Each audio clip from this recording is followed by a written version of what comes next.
Nakapagtala ng mga kasong looting sa La Guaira, Venezuela matapos tumama ang dalawang magkasunod na lindol sa nasabing bansa. Ayon sa mga ulat, pinasok ang ilang tindahan, bodega at supermarket sa Catia Lamar kung saan kinuha ang pagkain, tubig at mga damit.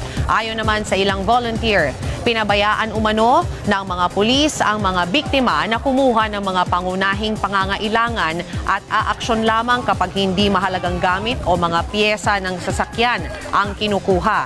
Samantala, pumalo na sa 920 ang naitalang nasawi habang nasa 3,360 ang sugatan sa nangyaring malakas na paglindol sa nasabing bansa.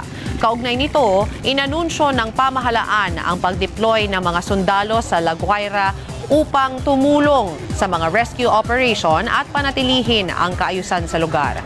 Naihatid na rin ang mahigit 2,600 tonelada ng pagkain para sa mga apektadong residente.